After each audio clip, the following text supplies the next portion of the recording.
at Revelation chapter 1, verse 18.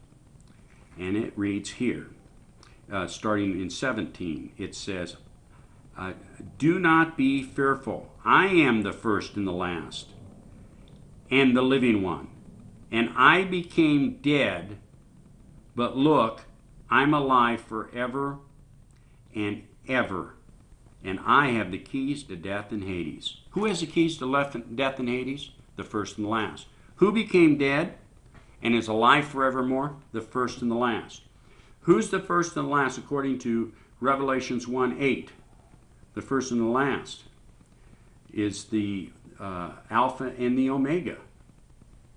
I am the Alpha and the Omega, says Jehovah, the one who is, who was, and is to come. The Alpha and the Omega is the first and the last, because here we have in 13, I am the Alpha and the Omega, the first and the last, the beginning and the end. I, Jesus, come quickly, Lord Jesus.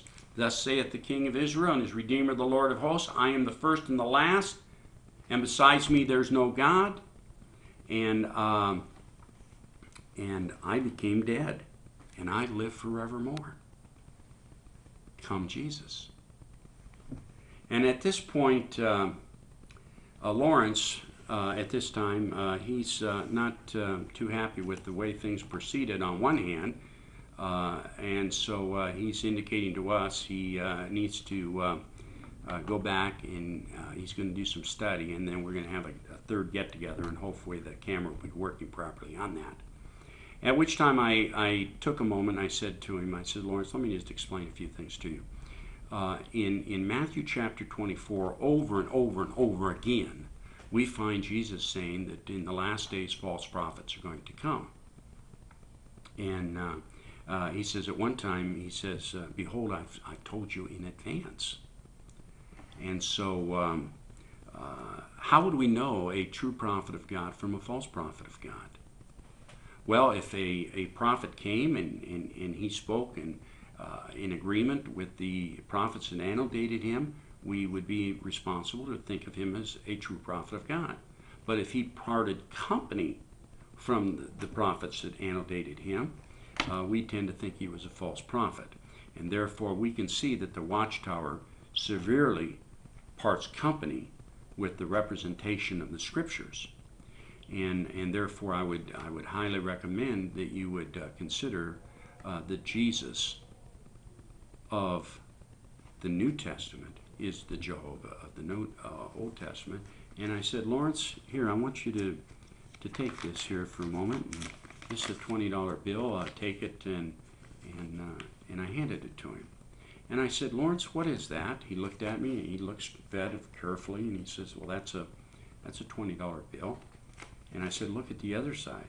And he said, well, that certainly is a $20 bill.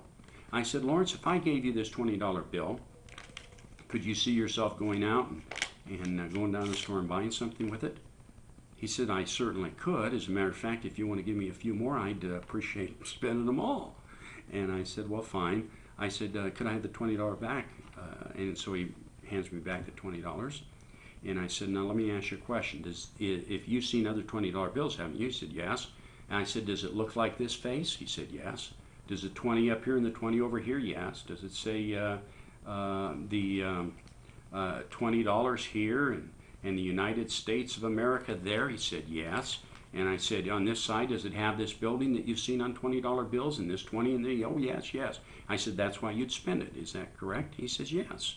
I said, well, let me ask you a question. Did you notice on this the date was 2010?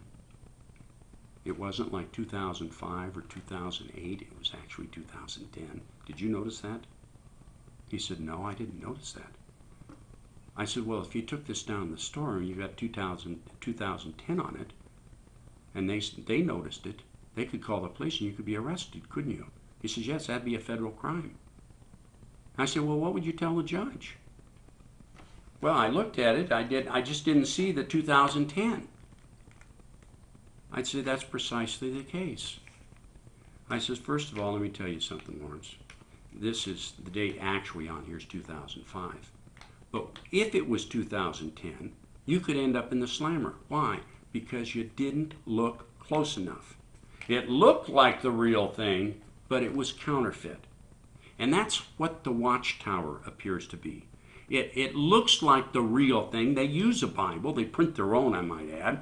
And they try to do the work of an evangelist, and they try to be dedicated in all that they do, and live holy and righteous and all that. It really looks like the real thing, just like all counterfeits do. When you make counterfeit money, you want to try to get it as close as you can. You see, as close as you can to the real thing. But yet, the student that takes the time to look closely can see that it's counterfeit. And that's what we have established here in the first meeting we've had. We've also established it in the second meeting. And I would hope that you would consider these things, Lawrence, and possibly consider moving out of the apostate Watchtower Bible and Tract Society and start spending some time with true Jehovah Witnesses. And thank you for this time today, and we'll be getting back to you with the third get-together with Lawrence and see how things have progressed. Thank you.